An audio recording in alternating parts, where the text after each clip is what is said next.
So I quickly want to get to Bethlehem because that's where we'll end it this evening. When you get to Bethlehem, the Bethlehem square there is the Church of the Nativity square. You see the tiny door, and that's the entrance to the Church of the Nativity in Bethlehem, which is the main thing we see when we go to Bethlehem.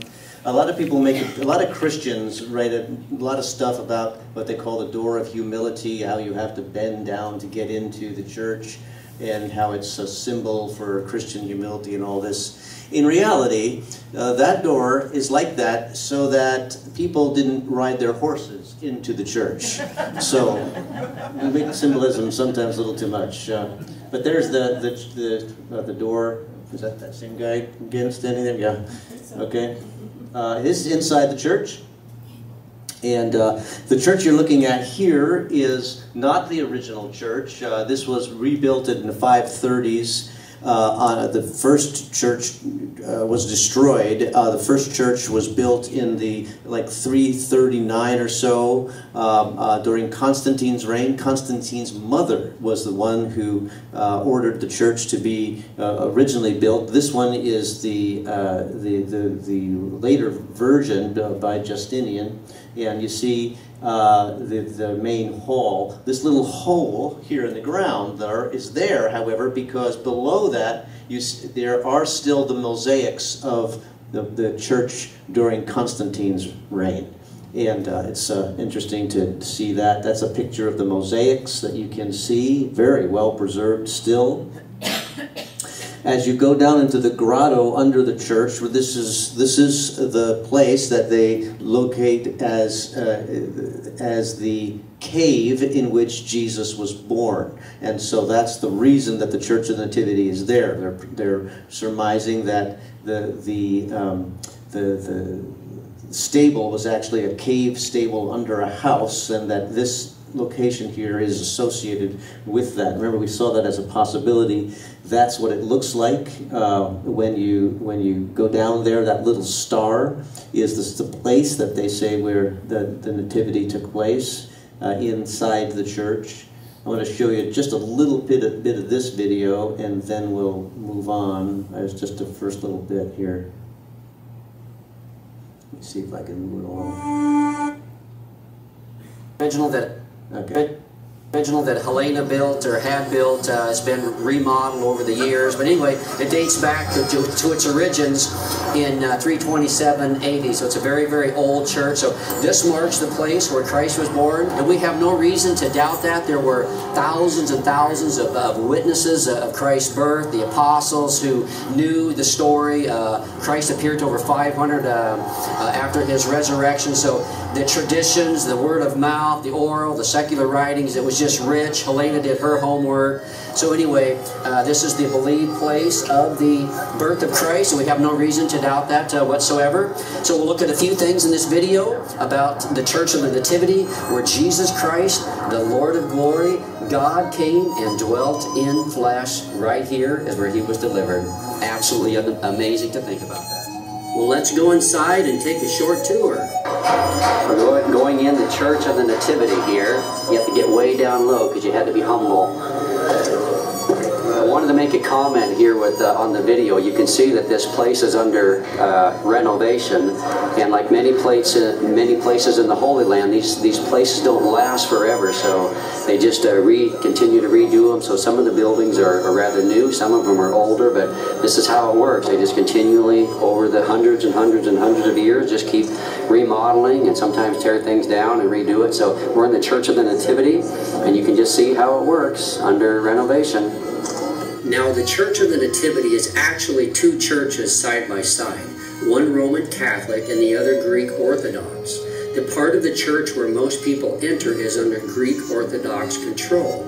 It appears by modern Westerners as sort of a weird and mystic place, but it should be understood that we're talking about a building that is almost 2,000 years old and with a culture and history that is very old and different than ours today. And of course, we like to see the site in its original form, the way it was when Christ was born, but that's just not realistic. In order to preserve and guard the place, it was only practical that some structure and caretaking be involved. Now the believed place where Christ was born is actually located under the main level via stairs leading down to a small grotto. The designated place, called the Star of Bethlehem, marks the place where it is believed the birth of Christ took place, and it's the location where Christians have been coming to see since the time it was built under Roman Emperor Constantine in around 326 or 327 AD. Close by the Star of Bethlehem is a small cave-like place that marks part of the area as the location scene of this monumental event. So it's amazing to be here in the actual location where Christ was born and to experience history in reality. Here we are leaving the Church of the Nativity.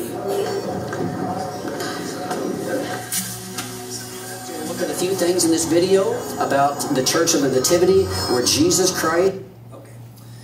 He tells us the Christmas story for quite a long time with very annoying music in the background, so we're not watch the rest of that. But I wanted to show you a couple of pictures that kind of change our understanding of, you know, there was no room for them in the inn, and so they went out to the stable kind of thing. This is a typical picture of a Bethlehem house in those days with a guest room. The word that we translate in is not in. The word is kataluma. It means guest room. And so it was most likely that Mary and Joseph were coming to a home that they knew had a guest room. The animals, this is a potential floor plan. The animals would be in here, and there would be a manger here for the smaller animals, but notice there'll be a manger here. In other words, this was open, and for the larger animals could eat off of this particular manger. Locations could change, but this could also be down here too. But you see the close proximity that the family would have with the animals. And the stairs would come up. Think of this as a split level.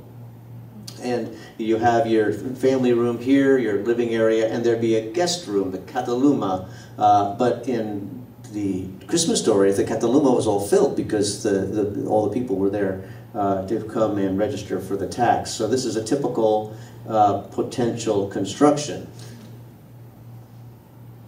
Another example is this one. I took a picture in a book here, but you have this particular house is built on a cave. So there's a cave underneath that they built on top of. The animals go in here, and down underneath this is a cutout. And then the family lives up here, and then to the side here, in this really skinny place over here, this was their kataluma, just a place for guests to sleep. And so this was typical construction of the day. Very often this was over an already existing cave, because that way we don't have to build a basement. It was already there.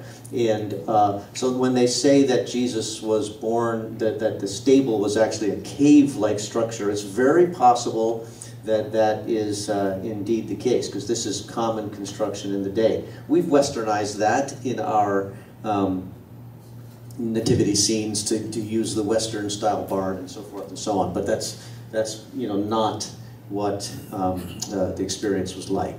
Now I'm going to end this evening by showing you at least some of, going back to our the Israeli guide, his visit to Bethlehem with Israeli guides, 50 Israeli guides who don't go to Bethlehem because they're not allowed to by the Palestinian Authority, got to visit during the pandemic.